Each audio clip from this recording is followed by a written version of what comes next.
Hi, this is Kathy from Gadgets Top 321, and in today's video, I'm going to be taking a look at Pelikan Edelstein Olivine.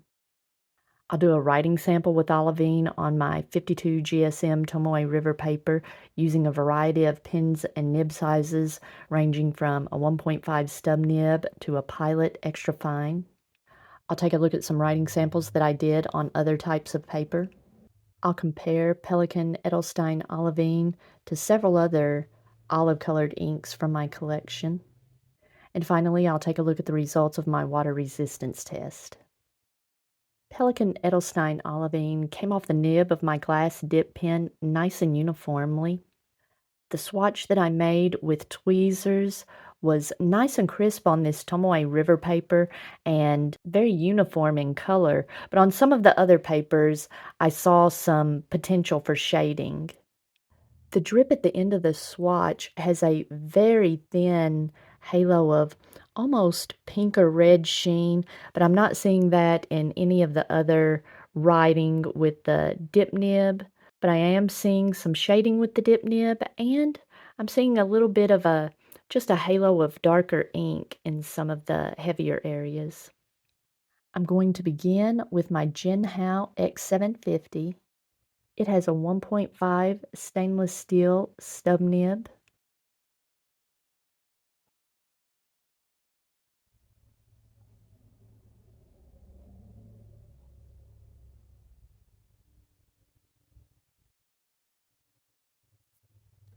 This stub nib it felt very luxurious to write with. I say that about many of the inks that I use in this nib, but it just felt very velvety. Next, I'll be writing with my Caveco Lily. It has a stainless steel broad nib.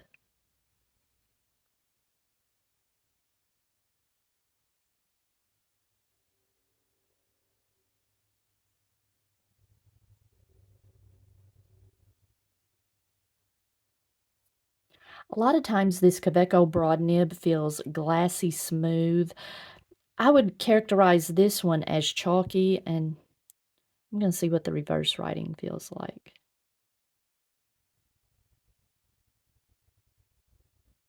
The reverse writing felt a little dry, but it does look like, yeah, the ink is able to keep up with the nib, so it is usable if you're needing an extra fine line. I wouldn't call it unpleasant, but this Caveco broad nib, I was able to um, feel it on the page. It feels like the ink is very watery and is not providing much lubrication between the page and the nib. Next, I've got my Pilot Metropolitan. It has a stainless steel calligraphy medium nib.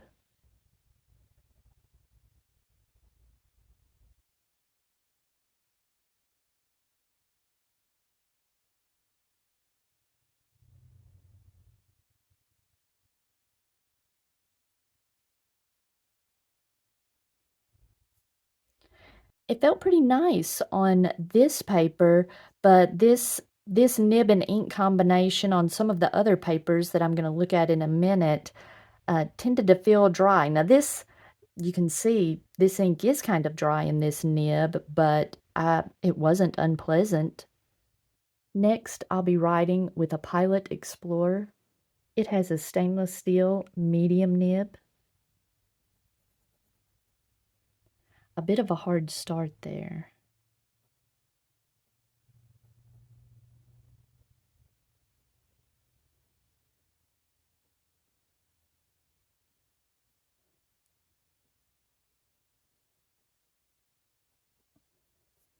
Now, I don't have a converter in this pen right now. I've just dipped the nib in ink. So the only ink I'm writing with is the ink that's in the feed. And I've noticed in the writing samples I've been doing with this pen, it just feels dry. And you can see right here, it was even drier than the Metropolitan. Again, it's not unpleasant, but I do think I liked the Metropolitan better in this case. With this medium nib, not only does it feel dry, but the ink just looks dry, like there's not enough ink on the page. But then when I wrote dry, it looks darker and it feels a bit better. So I don't know if it just took a little bit for the ink to get flowing. I have had um, problems with multiple pens as I've been doing these writing samples, not necessarily having hard starts, but like maybe the first letter that I write is kind of drier than the rest of the writing. So this does tend to be, I don't know if you would call this a dry ink or if it's just a watery ink that feels dry on the page. Next, I've got my Monteverde Pocket Rhythma. It has a stainless steel mini Omniflex nib.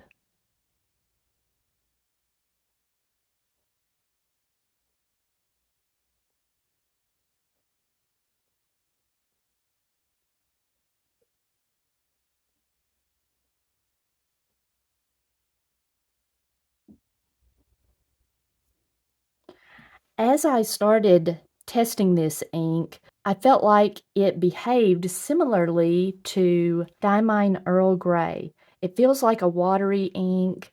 It doesn't give you much cushion between the nib and the page, so your nib feels kind of dry on the page. It feels like you're writing with a dry pen. But Diamine Earl Grey is the only ink I had found up till now that performed well in this Pocket Rhythma. Any other ink I've tried tends to hard start and dry out in the nib, but not Diamine Earl Grey. And in every writing sample I've done with this Pocket Rhythma, it just starts up flawlessly. And you can see it's nice and wet. It's putting down plenty of ink and it looks really good on the page. Let me see. But I think, yeah, it feels like you're writing with a pencil. So I can't put that it's smooth, but it is very nice, very pleasant to write with. I think I've found another ink that performs well in this pen, and I'm glad that it matches it. I was kind of disappointed when the Monteverde Olivine ink hard started in this pen, so I'm surprised that it's the Pelikan ink that actually works. Next, I'm going to be writing with a Pilot 78G with a fine nib that I've converted into a dip pen. I dipped it up to the breather hole, and there's a little bit of ink on both sides. A little bit of trouble getting the scribble to start. That's new for this dip pen application.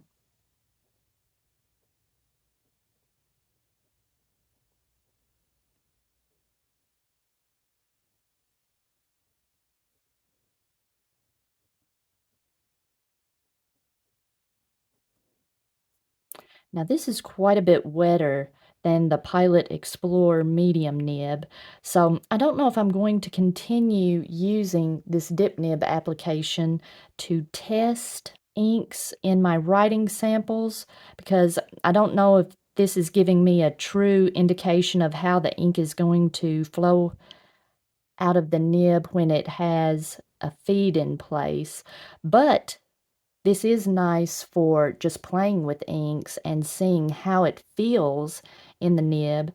This had a pencil-y type of feedback. Like the Monteverde Rhythma, I wouldn't call it smooth, but it is very nice. And finally, I've got a Pilot Cocoono that I've also converted into a dip pen. I've noticed that this steel-colored dip nib tends to hold more ink on the back of the nib. I'm not sure if it's because the front is more polished so the ink doesn't tend to stick, but it does stick on the back. I'm not sure. Again, a little bit of trouble getting this ink to start flowing out of this nib. I haven't had that issue before. It may just be because this paper is so smooth.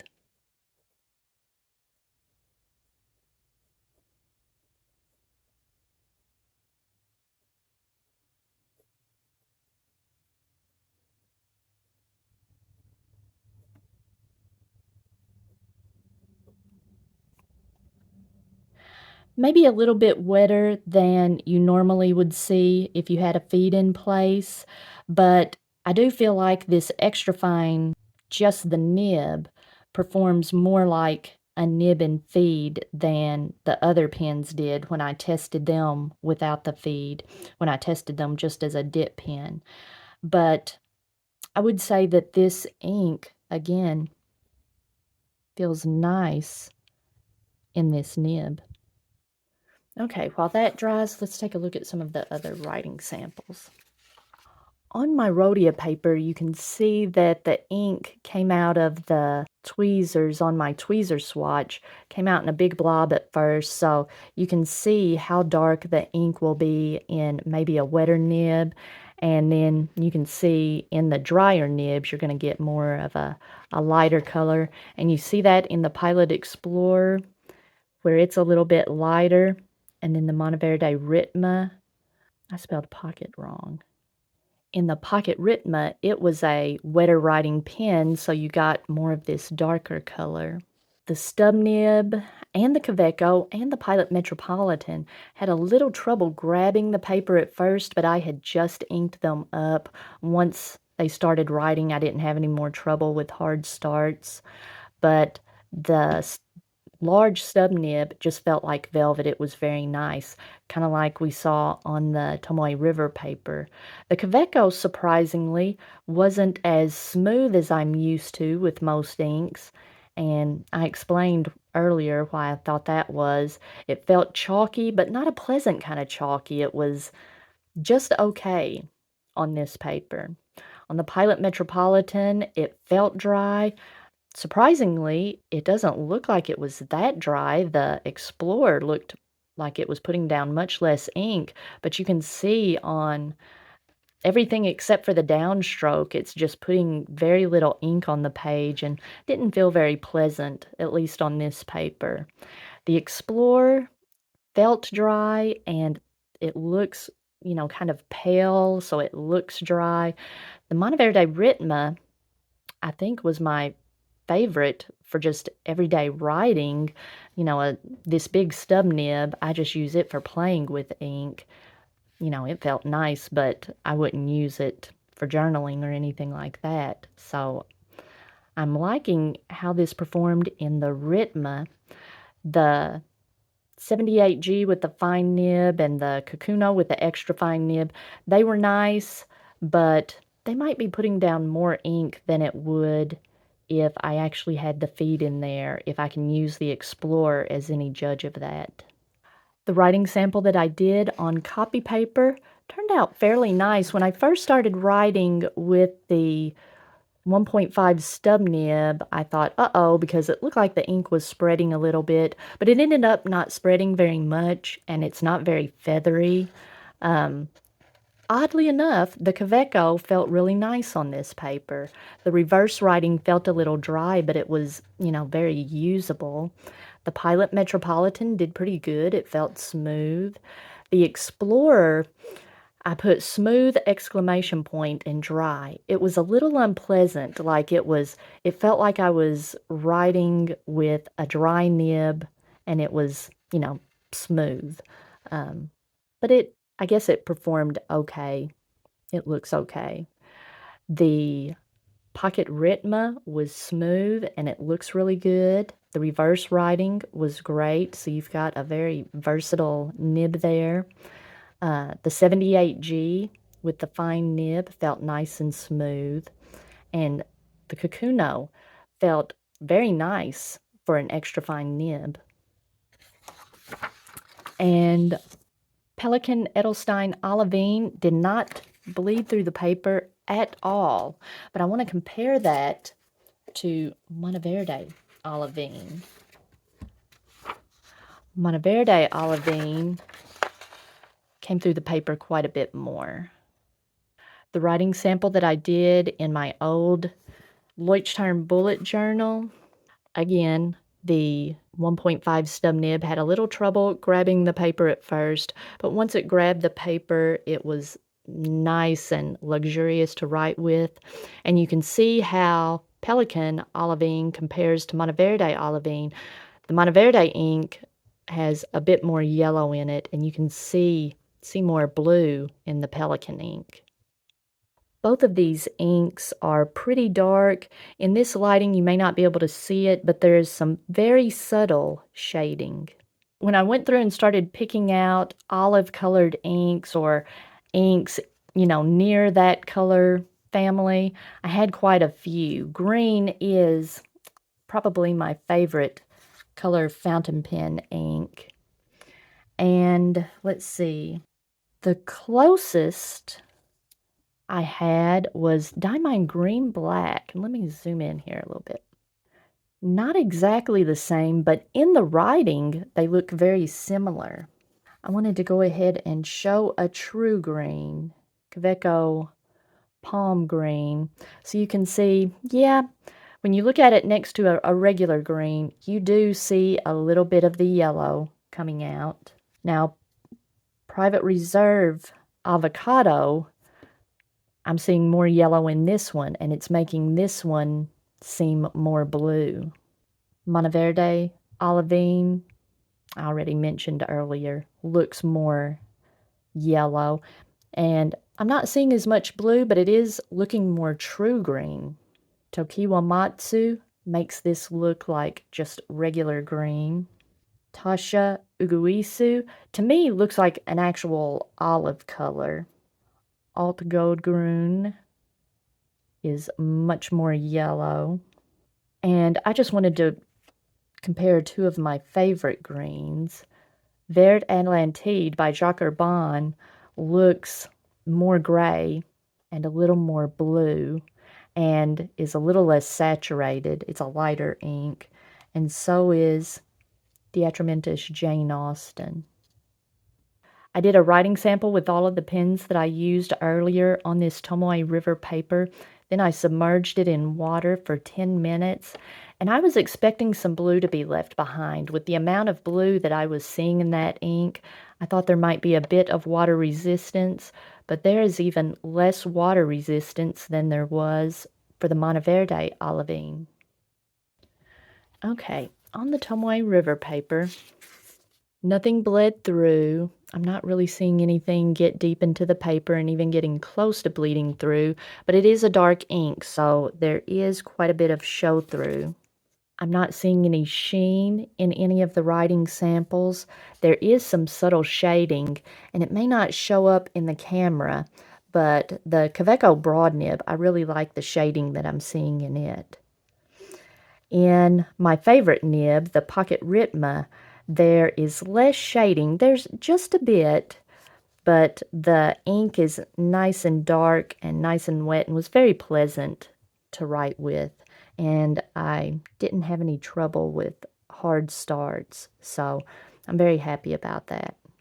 I didn't test any gold nibs. I feel like this ink would work pretty well in my 14 karat gold nibs, either the Pilot or the Platinum or Sailor, because they do write just a little bit wetter than the Pilot steel nibs. If you found this video helpful, please give me a thumbs up, and if you'd like to see more videos like this, please subscribe to my channel.